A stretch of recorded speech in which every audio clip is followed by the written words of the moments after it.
दसों दिशाओं में गूंज रहा दादा भगवान का सिम जयकारा, दसों दिशाओं में गूंज रहा। जय सच्चिदानंद। जो पहली बार आया હોય એને આપણી સત્સંગની શૈલી સમજાવી દઈએ કે સત્સંગ પ્રશ્નોત્તરી રૂપે છે, કથા પ્રવચન કે વ્યાખ્યાન રૂપે નથી. દરેકના જીવનમાં પ્રશ્નો હોય છે. ઘણા બધા પ્રશ્નોના ખુલાસા તમે જાતે લઈ શકો છો. ઘણા બધા પ્રશ્નના ખુલાસા તમને જે ગુરુ મળ્યા છે એ ગુરુ પાસેથી તમને મળે છે. ઘણા બધા પ્રશ્નોના ખુલાસા તમને મળતા નથી. આ સમજે. તો એવા જે કંઈ પણ પ્રશ્નો હોય એ પ્રશ્નો પૂછશો તો તમને બહુ વૈજ્ઞાનિક અને સૈદ્ધાંતિક રીતે એના ખુલાસાના સમાધાન મળશે. આ સમજે કે આ કાળમાં દાદા ભગવાનનું પ્રગટ થયું અને એમને જે બધા પ્રશ્નો થયા છે ને એના ખુલાસા આપ્યા છે, એ અદ્ભુત આપ્યા છે, તો દરેક જીવને ઉપયોગી થાય એવા છે. તો જેમને કંઈ પણ મૂંઝવતા પ્રશ્નો એ પૂછશો તો સરસ રીતે બધી વાતોને સત્સંગ થશે. બરાબર છે? ચાલો ત્યારે હવે પૂછો.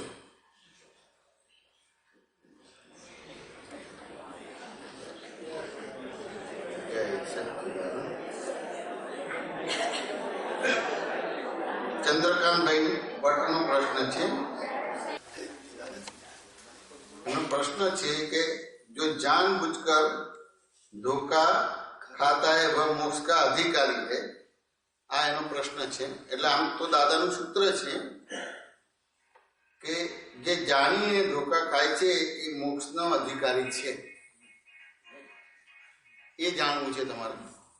બરાબર છે. હવે અહીંયા જાણીને તમારે ધોકો ખાય છે એટલે તમે જાણીને જે શબ્દ છે એનો શું મિનિંગ સમજો છો ભટ્ટ સાહેબ? બાજુમાં કોઈને કહો અને પછી એ બોલશે તમારે. જાણીને તમે ધોકો ખાઓ એટલે જાણવાનો અર્થ, એ શબ્દનો અર્થ તમને શું સમજાય છે એ એમને કહો એટલે એ પછી બોલશે. બાજુમાં કહો તમે, માઇકમાં એક સેટ બોલો તમારે. આ બોલાય છે ને? તો બોલાય છે.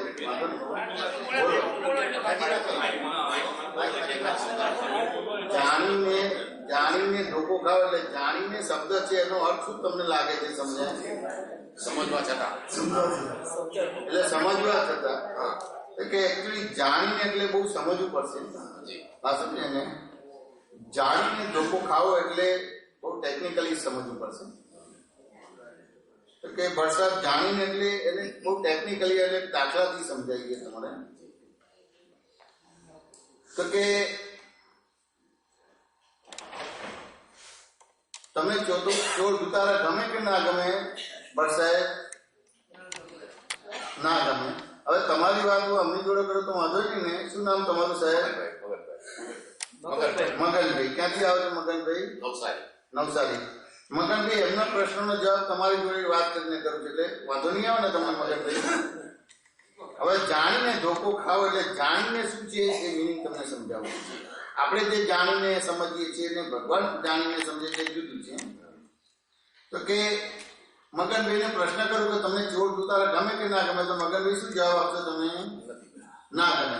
હવે ના ગમે એટલે કોઈ એવી સમજણ છે એના આધારે નથી ગમતા ને? તો શું સમજણ છે? કે જે કાર્ય કરે છે બરાબર નથી. જે ચોર દુતારા જે કાર્ય કરે છે એ મને અને સમાજને માન્ય નથી. આ સમજ્યા ને? હવે આપણે એ કામ કરી ના શકીએ. આપણે સંસ્કારી છે, ઈમાનદારી વાળા છે. હવે ચોર દુતારા તો બધું સાફ કરતા હતા, પછી 60-70 વર્ષ કાઢવા કેમ ના? આ સમજાય કે ના સમજાય? માટે એ આપણને ગમતું નથી. એની જોડે મિત્રતા કે દોસ્તી કે પૈસા ઉપરનો વ્યવહાર ના રાખો. કે રાખો મગનભાઈ? ના રાખો. હવે ના ગમે એટલે એને વિતરાગતા કહેવાય, રાગ કહેવાય કે દ્વેષ કહેવાય? મગનભાઈ, તમને ચોર દુતારા નથી ગમતા એને વિતરાગતા કહેવાય, રાગ કહેવાય કે દ્વેષ કહેવાય? દ્વેષ.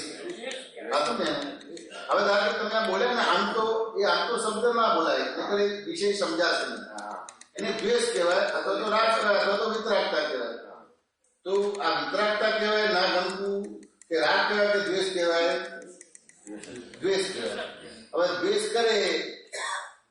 કે ના સમજાય? તો શું ચોર દુતારા જતા રહેશે? ના જાય. ના જાય. આ સમજાય કે ના સાહેબ? ઉભો રહે. એ તો ખરાબ છે, પણ આપણે ખરાબ થઈ ગયા. એને ગળા આપણે પડી ગયા. આ સમજાય કે ના સમજાય મગનભાઈ? દ્વેષ કર્યો એટલે. દ્વેષ કર્યો એટલે હવે દ્વેષ કર્યો પણ એ પ્રોબ્લેમ સોલ્વ નથી થતો. ના. આ સમજાય ને? એટલે એનાથી આગળ જઈએ છીએ કે ભાઈ સમયે સમયે તમારી સામે આવે છે. બરાબર. એટલે 1 વાર 2 વાર 5 વાર 25 વાર 100 વાર 1000 વાર 10,000 વાર લાખ વાર તમારી સામે આવે પછી પ્રેશર વધે કે ઘટે મગનભાઈ? વધે. આ પ્રેશર વધે એટલે પછી હાથ નામ ઉપાડવો પડે કે ઉપડી જાય? પછી આમ જ રહે કે પછી આમાં થઈ જાય? આમે થઈ જાય. હવે એને માર્યો અને મરી ગયો તો પ્રોબ્લેમ સોલ્વ થયો કે ઉભો રહ્યો? ઉભો રહ્યો. જો નથી ગમતો એ દ્વેષ એટલે પ્રોબ્લેમ ઉભો રહ્યો. એને માર્યો અને મરી ગયો તેમ છતાં પ્રોબ્લેમ ઉભો રહ્યો. મગનભાઈ વાત સમજાય કે ના સમજાય? હવે જાણીને ધોકો ખાવો એટલે જાણવું શું છે વસ્તુ એ સમજાવવા માટે મેં તમને આ દાખલો આપેલો. વાત સમજાય કે ના સમજાય? એટલે એને માર્યો અને મરી ગયો તેમ છતાં પ્રોબ્લેમ ઉભો રહ્યો, સોલ્વ નથી થયો. વાત સમજાય કે ના સમજાય? હવે 2 પ્રયત્ન કર્યા તેમ છતાં પ્રોબ્લેમ સોલ્વ નથી થતો. એટલે કે હવે આ ક્યાં ઝંઝટમાં પડવું? આપણે એને જોઈએ એટલે પોલીસને ફોન કરીને પકડાઈ દઈએ તો પ્રોબ્લેમ સોલ્વ થશે કે ઉભો રહેશે? પાછો ઉભો રહેશે. આ સમજાય ને? હવે જે ચોરી કરી છે એના જે કાયદા કાનૂન છે થોડા સમયમાં જેલમાંથી મુક્ત થઈ જાય, જામીન મળી જાય, અથવા તો જેલમાં રહીને પણ એ બધા ગોટાળા ચાલુ જ રહે. કારણ કે અત્યારે ટેકનોલોજી એટલી બધી ડેવલપ થયેલી છે મગનભાઈ, એટલે જેલમાં બેઠા બેઠા પણ એ ચોરી કરે. આ સમજાય ને? કેવી રીતે કરે? કે ત્યાંના જે બધા માણસો છે એને ફોડી નાખે કે ભાઈ હું જ્યાં ચોરી કરવા જાઉં છું ત્યાં 1 કરોડ રૂપિયા મને મળશે, એમાં 50 લાખ તને આપી દઈશ, મને કલાક જેલમાંથી છોડી દો. આ સમજાય કે ના સમજાય? એટલે ચોરી કરીને 1 કરોડ લાવે ને 50 લાખ એને આપે, 50 લાખ એની પાસે આવે કે ના આવે? અથવા તો એના બીજા માણસ હોય તો જેલમાંથી ફોન કરીને બીજાને કહે અને પછી એ રીતે કરીને એટલે પકડાય નહીં. એટલે 3 પ્રયત્નો કર્યા તેમ છતાં સોલ્યુશન ના આવ્યું. કે સોલ્યુશન આવ્યું તમારે? વાત સમજાય કે ના સમજાય? હવે મન વચન કા 3 છે અને 3 પ્રયત્નો કર્યા પણ સોલ્યુશન ના આવ્યું. પણ તમને એક ઓપ્શન આપવામાં આવે છે મગનભાઈ કે માની લો કે એની જોડે સત્સંગ કરો. ધારો કે તમે દાદા ભગવાનમાં આવ્યા છો તો દાદા ભગવાનનું જે જ્ઞાન વિજ્ઞાન જાણો છો એને સમજાવો. કોઈ પ્રમુખ સ્વામી કે સ્વામિનારાયણ ધર્મ પાળતો તો એ રીતે એને સમજાવો. કોઈ આઠવાલે દાદામાં માને છે તો એ રીતે એને સમજાવો. સત્સંગ દરેક પોતપોતાનો ધર્મ તો પાળતા જ હોય ને. એ ધર્મના આધારે એક ચોર દુતારા જોડે સત્સંગ કરો તો સુધરે કે ના સુધરે મગનભાઈ? સુધરે. હવે આ તમે સુધરે એવું કીધું તો કે લૌકિક રીતે બરાબર છે પણ ખરેખર ના સુધરે. આ સમજાય? કેવી રીતે? હવે તમે સુધરે કેવી રીતે જવાબ આપ્યો અને ના સુધરે કેવી રીતે એ સમજવું પડશે. તો કે તમે સુધરે એવું બોલ્યા તો તમારી દ્રષ્ટિમાં તમારી સમજણમાં શું છે કે ચોર દુતારા વ્યક્તિ રૂપે છે, એટલે કે ચંદુ કે ચંપા રૂપે છે. એટલે એની જોડે બેસીને વાત કરો અને સત્સંગ કરો એટલે સુધરે. તો કે દેખી રીતે ચંદુ ને ચંપા તમારે ત્યાં આવીને બધું સાફ કરી જાય છે, ચોરી કરે છે અને મૂર્ખ બનાવે છે. પણ ભગવાનની ભાષામાં એ ચંદુ ચંપા છે પણ તેમ છતાં છાયા માયા છે. હવે છાયા માયા જોડે તમે વાત કરો તો કેટલો સુધારો થાય? પડછાયાને લાકડી મારો તો પડછાયો મરી જાય કે લાકડી મરી જાય? લાકડી મરી જાય. એ પડછાયા પર બોમ્બ નાખો, અણુબોમ્બ નાખો તો અણુબોમ્બ મરી જાય કે પડછાયો મરી જાય? એટલે આ ચોર દુતારા વ્યક્તિ કે વસ્તુ રૂપે નથી, છાયા માયા રૂપે છે. એટલે એની જોડે સત્સંગ કરો તોય ના સુધરે. મગનભાઈ વાત સમજાય કે ના સમજાય? એટલે 4 પ્રયત્નો કરવા છતાં પણ એનું પ્રોબ્લેમનું સોલ્યુશન નહીં આવ્યું. હવે ચોર દુતારા છાયા માયા રૂપે છે એટલે એ કયા આધારે છાયા માયા રૂપે છે સમજવું પડે કે ના સમજવું પડે?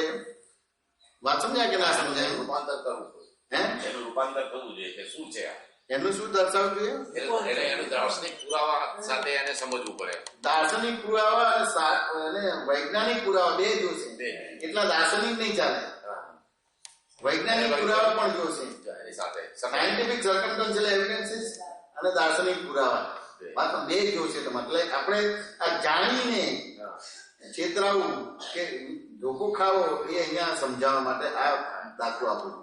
એટલે દાર્શનિક પુરાવા અને સાયન્ટિફિક સર્કમસ્ટન્શિયલ એવિડન્સીસ 2 જોવા પડે.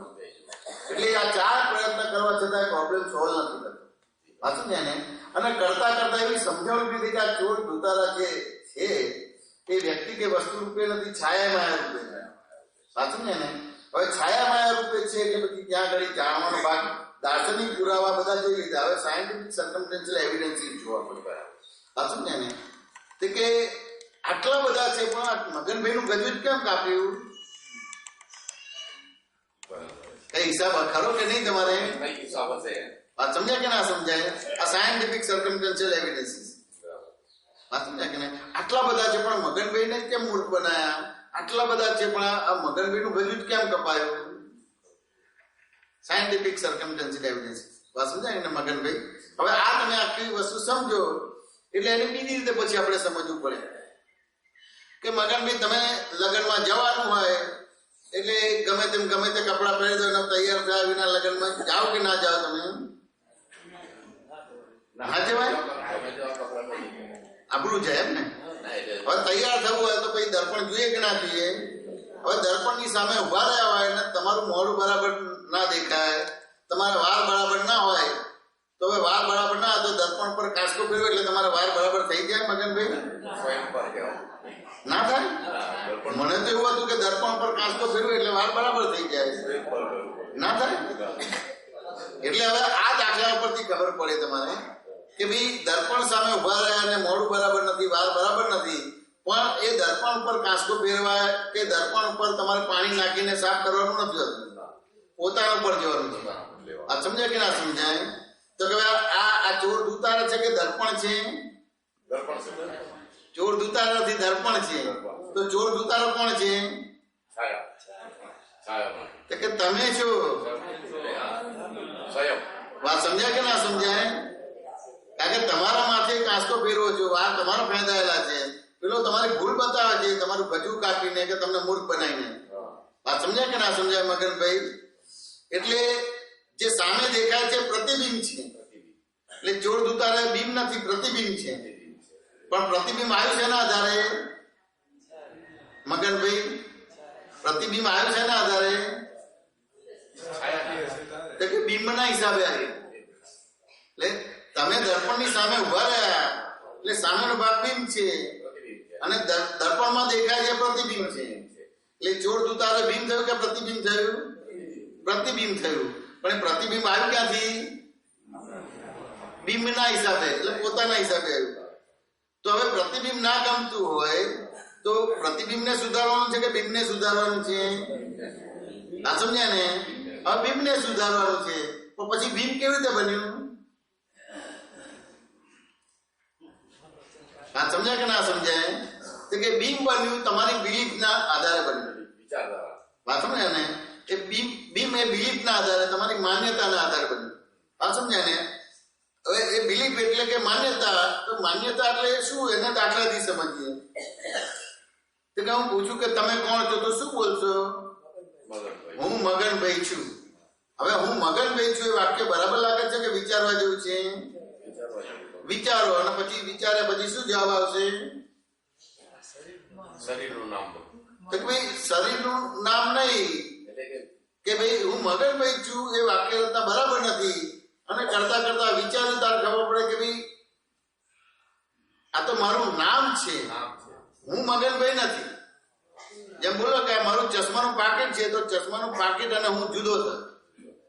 તો કે આ તો મારું નામ છે પણ આ તો મારું નામ મગનભાઈ અને હું જ મગનભાઈ છું.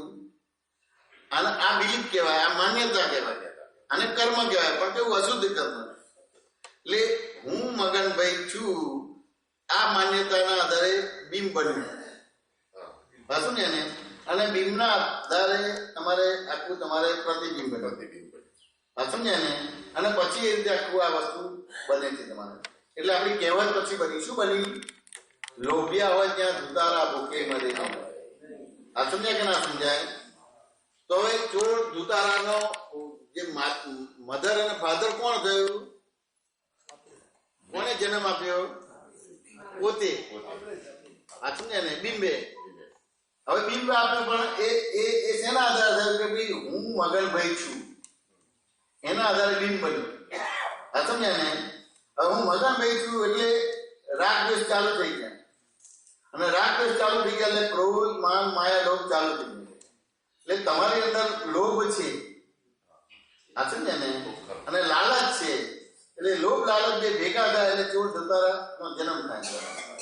લોભ લાલચ ને માતા પિતા કહેવામાં આવે, આ સમજ્યા ને, એ માતા પિતા ભેગા થયા એટલે ચોરનો જન્મ થઈ ગયો.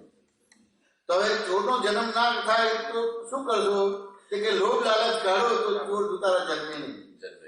આ સમજ્યા ને. તો હવે ચોર ધુતારા બહાર છે તો લોભ લાલચ ક્યાં છે? તમારી પાછળ છે, આ બાજુ છે, આ બાજુ કે સામે છે? આપણી પાસે. તો ચોર ધુતારાને ખસેડવા તો એની જોડે સત્સંગ કરવાનો છે, એની જોડે દ્વેષ કરવાનો છે, એને મારવાનો છે, એને પોલીસ વાળા પકડાઈ દેવાનો છે? તો કે ના, લોભ લાલચ તમારી બરાબર કરી નાખી, બરાબર કે નહીં? એટલે તમારી જે અજ્ઞાન માન્યતા છે એને જે રોંગ બિલીફ છે એને રાઈટ બિલીફમાં એ કરી દીધી, સાચી માન્યતામાં આવી ગઈ કે મારું નામ મગનભાઈ છે, હું મગનભાઈ નથી, અને હું કોણ છું એ જાણી લીધું.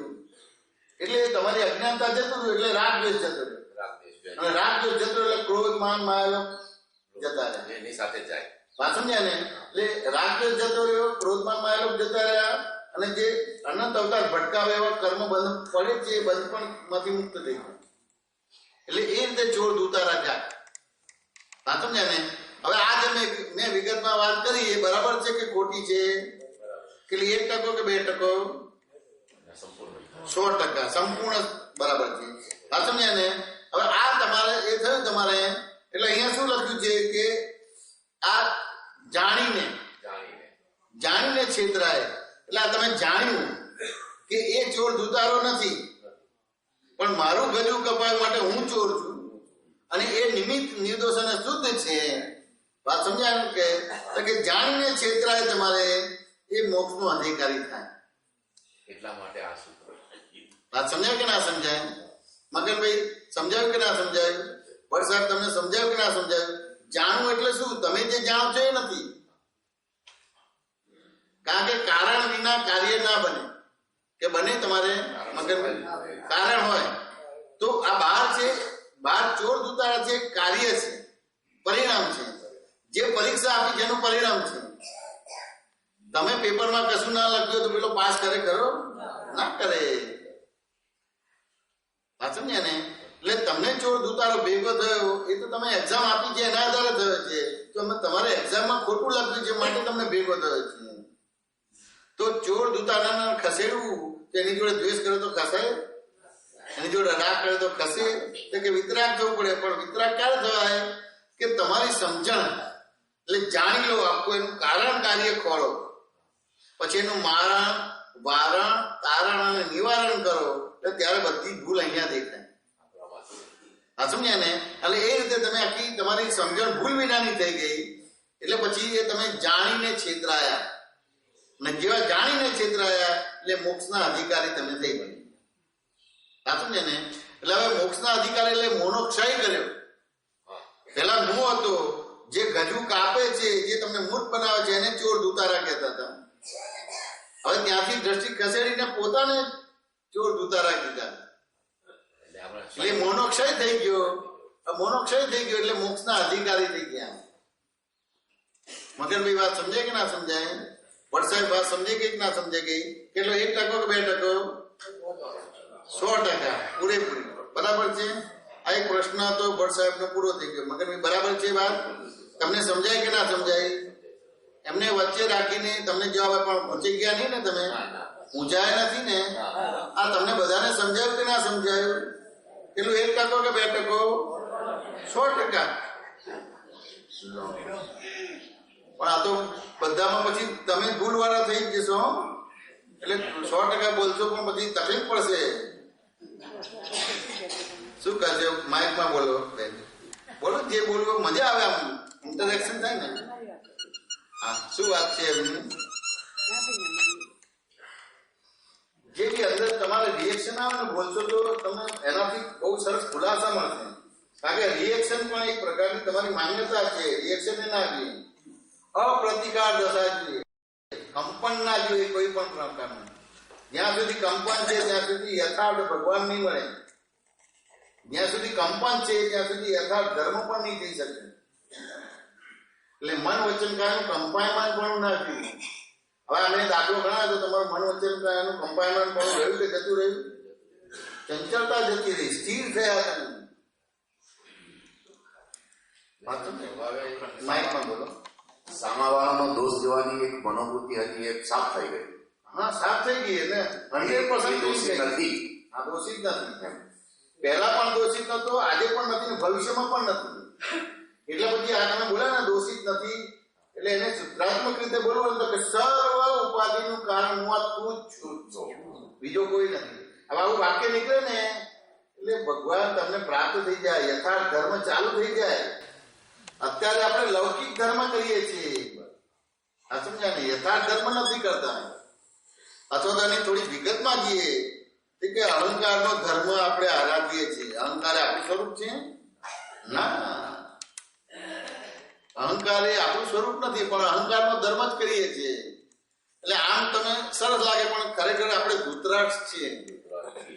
નામ આપ્યું છે મગનભાઈ, પણ અહંકારનો ધર્મ કરો છો એટલે ધૂતરાષ્ટ્ર. ધૂતરાષ્ટ્ર તો તું સરસ કર્યું ને કે ખેદાન મેદાન કરી નાખ્યું બધું. તે આપણે ઘરમાં એવું જોઈએ છે ને, લડાઈ ઝઘડો કોઈ પાકા જોડે થાય કે પોતાના જોડે થાય છે? આપણા મા બાપ હોય, આપણા પત્ની હોય, આપણા છોકરા હોય, કાકા મામા હોય, ભાઈ ભાભી એની જોડે થાય છે ને? કે પેલા પોલીસ ઇન્સ્પેક્ટર જોડે થાય છે, કે પેલા ઇન્કમટેક્સ વાળો થાય છે એની જોડે થાય છે? તો એને સાહેબ સાહેબ કરો છો કે લડી ઝઘડો કરો છો? એટલે હું મહેનત મજૂરી કરું તને પૈસા આપી દો? ના, સાહેબ સાહેબ સાહેબ કઈ કહેવાય બતાવી દો ને કે 5-50 હજાર આપીને આપણે ઇન્કમટેક્સની ચોરી કરીએ છીએ કે નથી કરતા? આ સમજે કે ના સમજાય? પણ લડાઈ ઝઘડો કોણ હતો કે પોતાના મા બાપ જોડે, વાઈફ જોડે, છોકરા જોડે, ભાઈ ભાભી બેન બની જોડે. એને ધર્મ યથાર્થ કહેવાય કે અહંકારનો ધર્મ કહેવાય? આ ધૂતરાષ્ટ્ર છે આપણે. એ તો તમને ખ્યાલ આવે કે સર્વ ઉપાધિનું કારણ હું જ છું, તો પછી ધૂતરાષ્ટ્ર ભાગી જાય. આ તો ભાડું આપતો નથી ને આપણા ઘરમાં બેહીને આપણા ઘરમાં લડાઈ ઝઘડા કરાવે.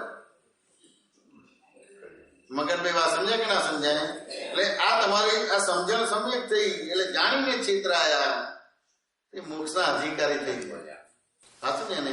અને અધિકારી થઈ ગયા જેમ તમે અમેરિકાનો વિઝા મળી જાય, સિટીઝનશીપ મળી જાય તમારે, એટલે અહીંયા રહી શકો ને ત્યાં રહી શકો કે ના રહી શકો? એ સંસારમાં રહેવાય ને મોક્ષે પણ જઈ શકાય તમારે. સાચું ને? અહીંયા જઈ શકો, ત્યાં જઈ શકો.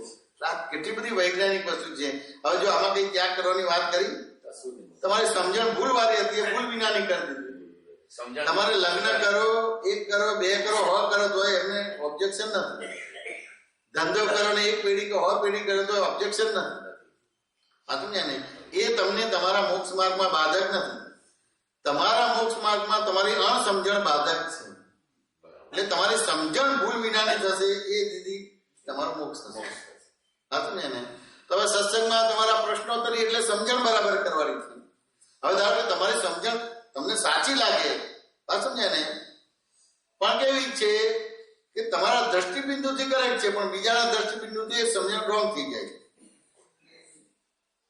વાત સમજાય કે ના સમજાય? એટલે તમારી સમજણ કરેક્ટ કેવી હોય કે તમને પણ કરેક્ટ લાગે ને સર્વ માન્ય હોય. એકે મગનમયને માન્ય ના હોય, સર્વ માન્ય હોય. એ સમજણ તમારી થાય તો ભૂલ વિનાની સમજણ થઈ માટે તમે મોક્ષના અધિકારી થાવ. એટલે પછી આ આખું સમજાઈ જાય એટલે ઓટોમેટિક તમે પદ્યમાં પણ લખી શકો અને ગદ્યમાં પણ લખી શકો. પદ્યમાં ધારો કે હોય તો તરત જ એની અંદરથી કડી બનશે કે સમજણ ભૂલ વિનાની થશે, તેરી તારો મોક્ષ થશે. આ પદ્યમાંથી આ સમજે કે ના સમજાય? એ તો બીજી રીતે પદ્ય બની જાય કે સમજ હંમેશા સમાવી દેશે અને બુદ્ધિ ઉભરાવી દેશે. ના સમજાય ને? એટલે ઉભરો આવે તો સમજી લેવાનું કે બુદ્ધિ છે એ બુદ્ધિ ઇનડાયરેક્ટ પ્રકાશ છે અને સમજણ એ ડાયરેક્ટ પ્રકાશ છે. સીધો પ્રકાશ, આત્માનો સીધો પ્રકાશ છે. અને જે તમને બુદ્ધિ ઉભરાઈ જશે તો આત્માનો ઇનડાયરેક્ટ પ્રકાશ છે. ઇનડાયરેક્ટ પ્રકાશ એટલે શું? કે આપણે કોઈ દાખલાથી સમજવું તો સૂર્યનો પ્રકાશ દર્પણ પર પડે છે અને દર્પણનો પ્રકાશ રસોડામાં આવે છે અને ઇનડાયરેક્ટ પ્રકાશ કહેવાય, એટલે બુદ્ધિનો પ્રકાશ કહેવાય. હવે દર્પણ એટલે અહંકાર. એ અહંકારને સ્પર્શીને પછી રસોડામાં આવે છે, એ બુદ્ધિનો એટલે ઇનડાયરેક્ટ પ્રકાશ થયો. અને આ તમે તમારી સમજણ છે મગનભાઈ, એ ભૂલ વિનાની થઈ, એટલે એ વચ્ચેનો અહંકાર ભાગ જતો રહ્યો. આ સમજ્યા ને? એટલે ડાયરેક્ટ પ્રકાશ થઈ ગયો. હવે ડાયરેક્ટ પ્રકાશમાં ઠોકર વાગે કરી ના વાગે. આ સમજ્યા ને? હવે અહંકારને સમજવું પડશે મગનભાઈ. તમે અહંકાર કોને કહો છો? જે લાગે માઇકમાં બોલો. જે પોતાને એમ સમજે કે હું જે કરું છું તે સાચું છે, સામાન્ય વાતોને ન સમજવી એ અહંકારનું સ્વરૂપ છે. બરાબર. એ કે આમાં અહંકારનું સ્વરૂપ છે એવું ના બોલાય, પણ અહંકારનું એક પરિણામ કહેવાય.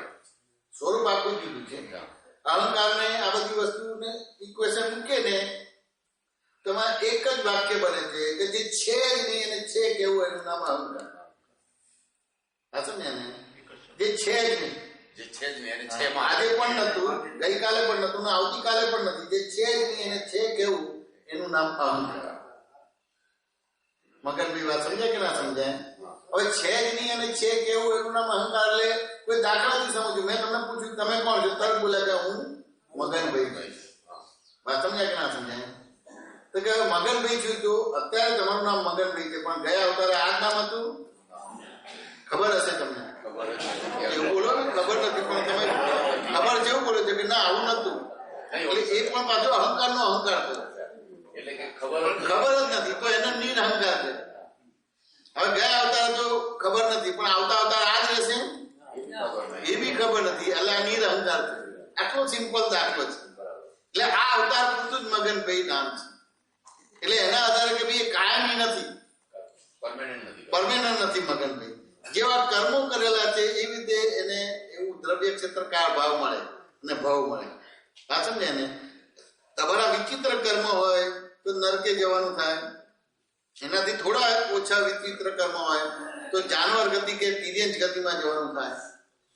થોડા સારા કર્મ હોય તો મનુષ્યમાં આવવાનું થાય, એનાથી સારા તો દેવ ગતિમાં જવાનું થાય, અને શુદ્ધ કર્મ હોય તો મોક્ષે જતા રહે. મગનભાઈ વાત સમજે ને?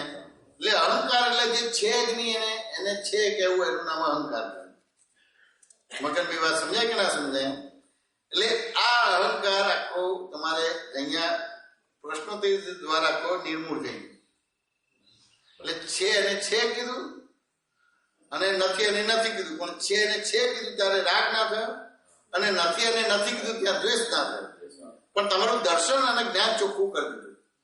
એટલે જેમ છે તેમ દેખાઈ ગયું, જેમ છે તેમ સમજાઈ ગયું. આ સમજાય ને? એટલે લાઈન ઓફ ડિમાર્કેશન પડી ગયું. જેમ તમારા આજુબાજુ મકાન હોય કે ના હોય, પણ એક લાઈન ઓફ ડિમાર્કેશન હોય ને કે ભાઈ આ મકાન મગનભાઈ નો પ્લોટ છે ને એનું મકાન છે, અને બાજુમાં છગનભાઈ નું છે એનું પ્લોટ ને મકાન. ભલે બે ભાઈઓ જ છે, મગનભાઈ છગનભાઈ, પણ વિભાજન હોય ને, વિભાજન છે. એ મ્યુનિસિપલ કોર્પોરેશનમાં વિભાજન હોય કે ના હોય કે ભાઈ આ મગનભાઈ ની જગ્યા છે, મગનભાઈ નો પ્લોટ છે ને આ છગનભાઈ નો છે. આ લાઈન ઓફ ડિમાર્કેશન પડી ગઈ. છે અને છે કીધું, નથી અને નથી કીધું, પણ છે અને છે કહેતા રાગ ના થયો, અને નથી અને નથી કહેતા દ્વેષ ના થયો, એટલે રાગ દ્વેષ વિતરાગ થયા. એટલે બીજા શબ્દોમાં તમે મગનભાઈ હોવા છતાં, કોઈના દીકરા હોવા છતાં, ભણેલા ગણેલા તો ડોક્ટર હોવા છતાં, લગ્ન કર્યા તો કોઈના પતિદેવ હોવા છતાં, બાળક થયું તો કોઈના ફાધર હોવા છતાં ભગવાન થઈ ગયા. કારણ કે છે ને છે કીધું, નથી અને નથી કીધું, પણ છે ને છે કહેતા રાગ ના કર્યો અને નથી અને નથી કહેતા દ્વેષ ના કર્યો, કે તમે વિતરાગ થઈ ગયા. કે આટલા બધા તમારા પરિચય છે, તેમ છતાંય તમે ભગવાન થઈ ગયા. મોક્ષને અધિકારી થયા, એટલે મોનો ક્ષય કરી નાખે. ખ્યાલ આવે કે નહીં? મોક્ષ એટલે બીજું કશું નથી, બે શબ્દનો એક શબ્દ બન્યો છે, મોહ અને ક્ષય. એમાં પહેલો અક્ષર મોહ લીધો અને ક્ષયનો એક અક્ષર પહેલો ક્ષય લીધેલો, મોક્ષ. એટલે મોનો ક્ષય કરવો એનું નામ મોક્ષ. તો અત્યારે જે પ્રશ્નોત્તરી થઈ એમાં મોહ ઉભો કર્યો કે ક્ષય કર્યો? એટલે મોક્ષ થઈ ગયો. પણ આવી અનંત અજ્ઞાન માન્યતા છે, અનંત રોંગ બિલીફો છે મગનભાઈ. આ સમજ્યા ને? તો હવે તમે કથા પ્રવચન સાંભળતો એનાથી મોહનો ક્ષય નહીં થાય, તો મોહ વધશે. પણ પ્રશ્નોત્તરી કરશો પ્રશ્નોત્તરી દ્વારા તો એમાં તમારી આખી અંતસ્કરણ બાય આખું ખુલ્લું થશે અને અંદર શું ચક્કર ચાલે છે એ ખુલ્લું થશે. સમજણ ખુલ્લી થશે. વાત સમજાય ને? એટલે તરત જ તમને તમારો મોહ દેખાશે. વાત સમજાય ને? અને મોહ દેખાયો અને એને નિર્મૂળ કર્યો એટલે મોક્ષ થઈ ગયો. હાલતા ચાલતા ખાતા પીતા લગ્ન કરો ધંધો કરો તેમ છતાં મુક્ત થઈ ગયા. મોક્ષને બીજા શબ્દમાં મુક્ત ભાવ પણ કહેવામાં આવે. વાત સમજાય ને? એટલે કેવું હોય, દેહ હોય તેમ છતાં વિધેય થઈ ગયા. અને સંસારને કાદવ કહેવામાં આવે છે મગનભાઈ, પણ કાદવમાં રહેવા છતાં જલ કમલવત થઈ ગયા. કેમ કે મોહનો ક્ષય કરી દીધો. ચોર દુતારાને ન સુધારતા લોભ લાલચને સુધારી એટલે મગનભાઈની ભૂલ દેખાઈને મગનભાઈની ભૂલ ભાંગી અને આખું જગત નિમિત્ત નિર્દોષ શુદ્ધ કીધું અને પોતે પોતાની ભૂલ જોઈને ભૂલને ભાગી નાખી એટલે મોહનો ક્ષય કરી દીધો. તમારે ખ્યાલ કે મોક્ષ થઈ ગયો. હવે કથા પ્રવચનમાં આવી રીતે વાત ના થાય. આ જ વાત નીકળે પણ પેલું જેમ પેલું સિનેમા જો કે સિરિયલ જોવો ને એ સાંભળી એક કાને સાંભળી બીજા કાને નીકળી જાય. અને આ તો તમને આખી જિંદગી યાદ રહેશે કે જે છે જ નહીં એને છે કે જેને અહંકાર કહેવાય. તો તરત થશે કે હું મગનભાઈ છું, આ મારા વાઈફ છે, મારા છોકરા છે. એટલે ગયા અવતારમાં તમારા વાઈફ કોણ હતા, તમારા છોકરા કોણ હતા કે ખબર નથી. આવતા અવતારે આ જ આવતો તો કઈ ખબર નથી. એટલે ભાઈ આ તો વિનાશી છે. હિસાબો બધા બાકી રાખેલા છે. ગપ ગુણ્યા ગપ કરીને 144 રહ્યા છે. એના આધારે બધું આવ્યું છે. આ 12 ગુણ્યા 12 કરીને 144 લાવો તો કોઈ આવા આવશે તમારા છોકરા મા બાપ ને કોઈના ફાધર થવાનું થશે? સીધા સિદ્ધ ગતિમાં મોક્ષે જતા રહેશો. પણ બધા દાખલા ઊંધા કર્યા. ગપ ગુણ્યા ગપ કરી 144 લાવી દીધા છે. હવે સત્સંગ કરીએ, પ્રશ્નોત્તરી કરીએ, ત્યાર પછી 12 ગુણ્યા 12 બરાબર 144 થશે. તો તમારો યથાર્થ ધર્મ ખુલ્લો થશે. વાત સમજાય ને? યથાર્થ પુરુષાર્થ ખુલ્લો થશે. અને યથાર્થ ધર્મ અને પુરુષાર્થ ખુલ્લો થશે, કર્મ ખુલ્લું થશે, ત્યારે આ બધું તમને મોક્ષ મળી જશે. જ્યારથી 2011 થી સત્સંગમાં આવું છું, બરાબર છે. અને જેમ જેમ આવું છું તેમ તેમ ખુલ્લું થતું જાય છે. અને એક ક્રોધીમાં ક્રોધી વ્યક્તિત્વ મારું હતું સર. યુનિયન લીડરશીપ હતું એટલે હંમેશા પક્ષનો અને વ્યક્તિઓની માંગોને સ્વીકારીને જે તો લડવાનું જ કામ કરતો મેનેજમેન્ટ સાથે કે આ બધી. એમાંથી હું એટલો બધો બહાર આવી ગયો કે આજે મને કોઈ માણસ ગમે તેવો મોટો ઝઘડો સમજતી કે ના સમજતી કરતો હોય છતાં એની સામે પડવાનો કે એનો દ્વેષ હું રાખતો નથી. બહુ મોટી વસ્તુ કે આ મોટી મારામાં સમજણ આવી છે. બહુ મોટી વસ્તુ. ઘરમાં ગમે તેટલું કંઈક કદાચ સ્વરૂપ આવતું હોય તો હું સમજી લઉં છું કે કદાચ મારી જ એમાં ભૂલ હશે. એમ સમજીને હું વડીલ છું. આખા ઘરમાં 72 વર્ષની ઉંમર છે મારી, પરિવાર આખો. કોઈક વાર એમ મન થઈ જાય કે મારે મેં આને ખોટું કહી દીધું, મારથી આવું ના બોલાય. બહુ મોટી પ્રગતિ કહેવાય. બહુ આ તમે યથાર્થ ધર્મ કર્યો. મને આવું જ કેમ અને આવું જ જોવાય છે. તાજો જ દાખલો કહું છું. અત્યારે મારા દરમિયાન મારો દીકરો RBFમાં નોકરી કરે છે અને એની પત્ની જરા એડવાન્સ બહુ છે છોકરી. તો 2 જણા લડ્યા તો એને સીધું પોલીસ થાણે લઈ ગયા અને ફરી. અને હું ત્યારે છે તો સંજોગ વરસાદ હું ત્યાં નગરસેવક છું, આમ વિજલપુર નગરપાલિકામાં. મારી પત્ની છે પણ કામ મારે જ કરવા પડતા હોય છે. એટલે અમે કંઈક કારણસર મારે બહાર જવાનું થયું અને પાછી લડાયા હશે ઘરમાં અને જુદા રહે છે પાછા. એટલે લગ્ન કરીને જ વહુ આવી એમ કહ્યું કે મારે તો અમારી લાઈફ બનાવવાની છે, અમારું મેન્ટેનન્સ કરવાનું છે, એટલે અમે તો પપ્પા જુદા થશું. Welcome you back go. એટલે એમને જે તો મોકલ્યા તમે તમારી રીતે રહો. છતાં પણ લડાયા કરતા હતા. ડેવલપમેન્ટ તો કઈ જોવાયું નહીં, પણ ઝઘડો ચાલુ જ છે. અને આજે પણ હવે લડાયા પછી એ છોકરી પોતાના ફાધર એમના સાથે એમના નવસારીની અંદર જુદું મકાન લઈને રહે છે અને છોકરો નોકરી કરે છે બોમ્બે. પણ મને એને એવું કર્યું છતાં પણ મને ગુસ્સો જ નહીં આવ્યો. બહુ મોટી વસ્તુ. છોકરાને જેલમાં એને લઈ ગયા, આખી રાત એને બેસાડી રાખ્યો, એને એ કર્યું. ખાલી ઝઘડો બેનો ટપલા ટપલી થઈ હશે પણ મને ગુસ્સો જ નહીં આવ્યો. અને હમણાં આ વાત કરું છું ત્યારે મને એમ થાય છે કે મારી દીકરી જોડે વાત કરી લઉં, બેટા ચિંતા ન કરતી. આવો ભાવ મને આવે છે. બહુ સરસ કહેવાય. બહુ સરસ કહેવાય. માફ કરવાની વૃત્તિ જેનામાં આવી જશે તે માણસ બની જશે સાહેબ. કેવું છે તમે માણસ કે છે પણ જો ભગવાનની પરિભાષામાં કે ક્ષમા વીરસ્ય ભૂષણમ, ક્ષમા વીરનું આભૂષણ છે. હવે ક્ષમા કેમ છે ને ક્ષમા વીરસ્ય ભૂષણમ, ને ક્ષમા આપવી ના પડે, વર્તે વર્તન કેમ, એટલે એને સમજવાનું છે, આખું ટેકનિકલી સમજવાનું છે. હવે આજે તમે આ તમારો પોતાનો પ્રસંગ કીધો એટલે બહુ બહુ નિડરતા અને સાહસિકતા કહેવાય. જેમ યુનિયનમાં હતા અને કેમ કરીને મજૂરોને કે જે કંઈ પણ એના હક મળવા જોઈએ એમાં પણ તમે નિડર હતા અને સમજાવ્યું તમારે, તો આજે એમાંથી બહાર નીકળ્યા અને આજે તમે તમારી ભૂલો જોઈને ભૂલ ભાંગો છો અને આટલા બધાની વચ્ચે બેસીને કહો છો એટલે બહુ મોટું કહેવાય. તમે નગર સેવક છે એટલે પ્રતિષ્ઠા હોય કે નહીં, અને એક પ્રકારનો અહંકાર હોય કે નહીં, અને આવું કહો તો ભાઈ તમારી આબરૂ રહે કે જતી રહે. પણ એ આબરૂનું ધ્યાન ન રાખતા તમે જેમ છે તેમ પહોંચો એટલે ભૂલ અને તમે જુદા થયા. હવે ભૂલ અને તમે જુદા થયા એટલે બહુ મોટું ડેવલપમેન્ટ છે. ગમે તેવા પ્રલોભનો આજે પણ આવે છે પણ દૂર રહું છું. બહુ મોટી વસ્તુ, એક પણ પ્રલોભનને વશ નથી થયો સાહેબ. બહુ મોટી વસ્તુ કહે. યુનિયન લીડર તરીકે મને એક વાર 25 લાખની ઓફર આવી, નેવર, આઈ ડોન્ટ નો. બહુ મોટી હું લોકોનું ભલું કરવા નીકળું છું, આ પૈસા લઈને હું લોકોના હિતને નુકસાન કરીશ. ગરીબનું એ થતો તો ખલાસ થઈ જાય તમારે. એટલે આવા અવશ્ય અવતાર જ ના મળે. અને પછી 2000માં હું અહીંયા આવ્યો પછી તો મને ઘણું જ ખુલ્લું થવા લાગ્યું સાહેબ. એટલે આ તમે ભૂલ અને તમે જુદા થયા, આ ભૂલ અને તમે જુદા થયા એટલે એક પ્રકારનું સમીકરણ બન્યું, એક ઇક્વેશન બન્યું.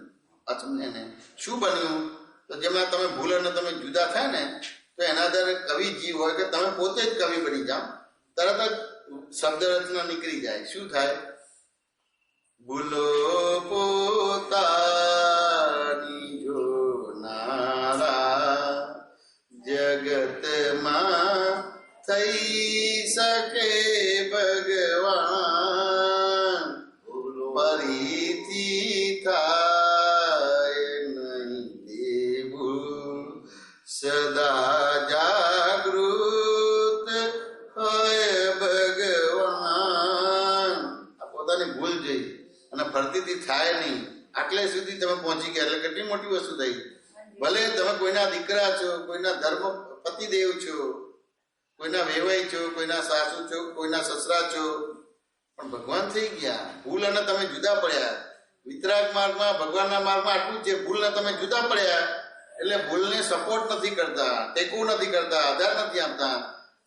બહુ થોડા સમયમાં આપણું મનુષ્ય જીવન સાર્થક થઈ જશે. આ સમજાય કે ના સમજાય? હવે થોડો સમય કેમ બોલે છે કે ઉતરતા કાળમાં એટલે બહુ જ ગુના અને બહુ જ ભૂલો કરી છે. આ સમજે ને? પણ એ ભૂલ આ આટલા બધા વચ્ચે બોલો તો કેટલી સીડી ઉપર ચડી જાવ અને કેટલી સીડી ચડવા માટેની શક્તિ મળે તમને. એટલે એક ભૂલ જાહેર કરે તો પછી 2 ભૂલ કરવાની શક્તિ મળે, 2 જાહેર કરે તો 4 ભૂલ, એટલે શક્તિશાળી બનો. ક્રોધ માનમાં આવેલો ભાઈ નિર્બળતા છે, લોકો એને શક્તિ માને છે. રાજ્ય સૌ એ નિર્બળતા છે, પણ તમારી ભૂલ જાહેર કરી એ આ આ જગતનો મોટો મોટો શક્તિશાળી પુરુષ કહેવાય.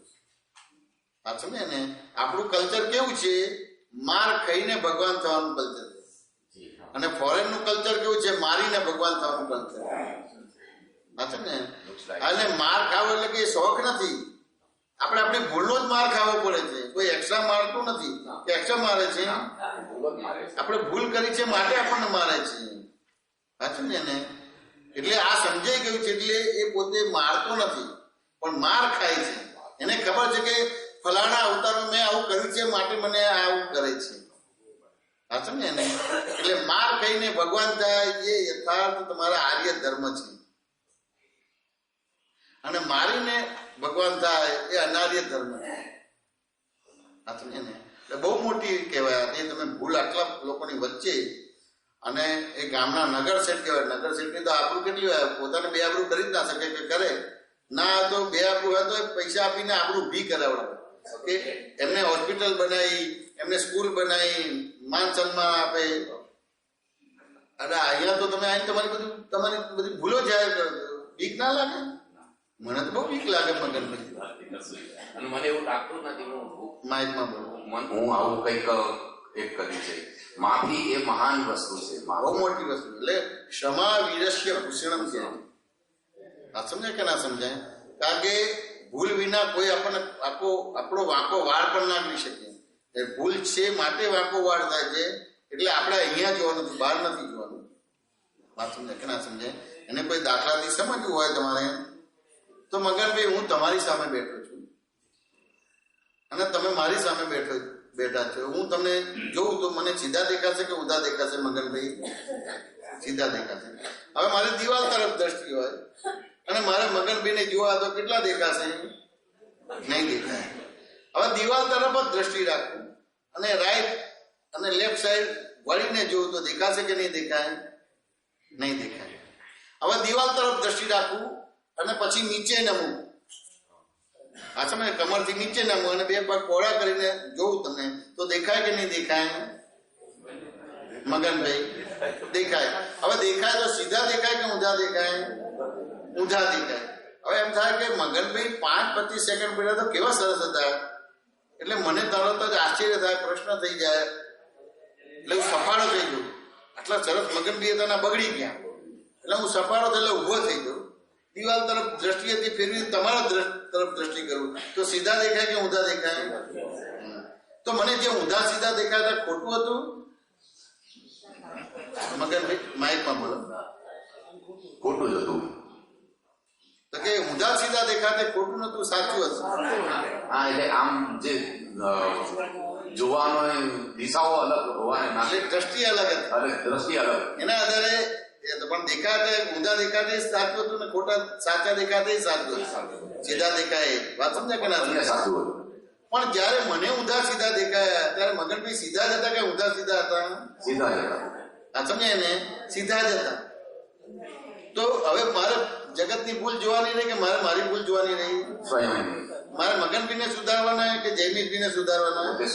પોતે સુધારવાનું. એટલે આટલું સમજાઈ ગયું એટલે પછી ભૂલ ક્યાં આવી? બધી કે ભૂલ પોતાનામાં આવી, પણ પછી પોતાનામાં આવી તો પોતાના વ્યવહારમાં ભૂલ છે કે દ્રષ્ટિમાં ભૂલ છે? દ્રષ્ટિમાં. તો વ્યવહાર સુધારવાનો છે કે દ્રષ્ટિ સુધારવાની છે?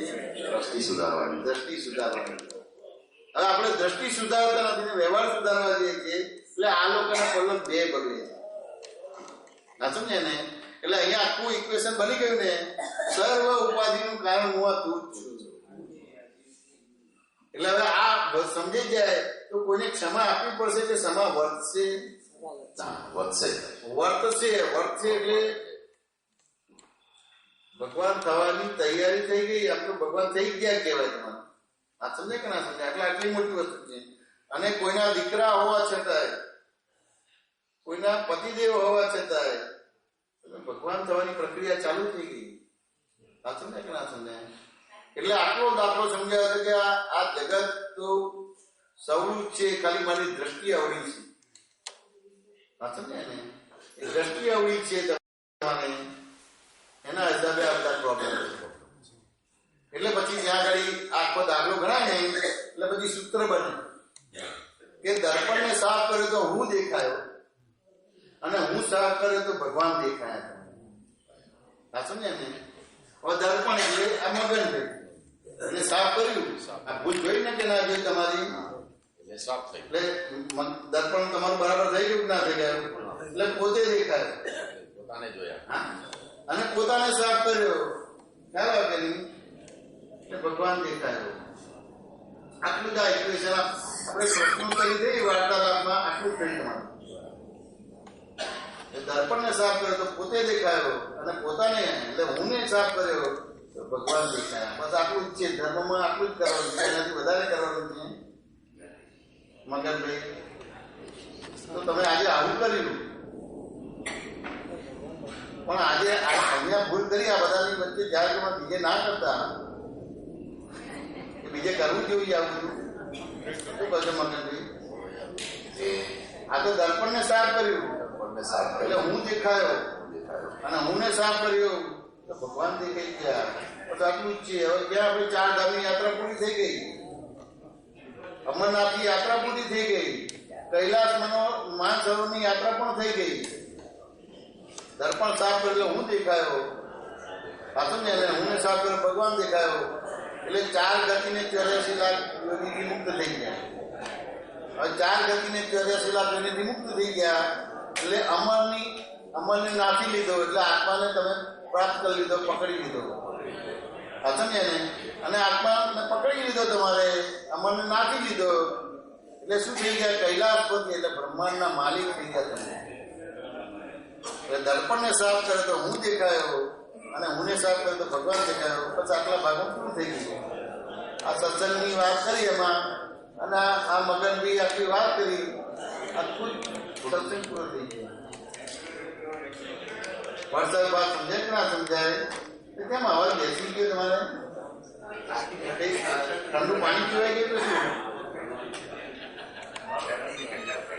બરાબર.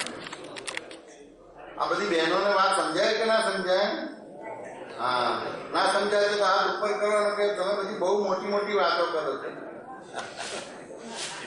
જેને ના બાળક હોય ને, પહેલા ધોરણનું બાળક એવી રીતે વાત કરતો એવી રીતે આવડે છે મને. ભજન પણ આવડે છે, તાબોટા પાડવાના તમારે. પણ આપણે એનાથી મોક્ષ ના થાય, એનાથી કાયમનું સુખ ના મળે. બીજે બધે ચિત્ત જાય છે, એની જગ્યાએ ભગવાનમાં જાય છે, એટલે એ પુણ્યનો બંધ પડે. પછી પુણ્ય ભોગવવા આવવું પડે, અને પુણ્ય ભોગવવા આવે એમાં પાપનો બંધ પડે, એટલે 4 ગતિને 84 લાખ યોનીમાં ભટકવાનું થાય. અને આ તમે વાત યથાર્થ સમજી લો તમે, તો 4 ગતિને 84 લાખ યોનીમાંથી મુક્ત થઈ જાવ. અને પંચમ ગતિ એટલે મોક્ષ ગતિ તમને મળે. તે મનુષ્ય અવતાર તમને મળ્યો છે.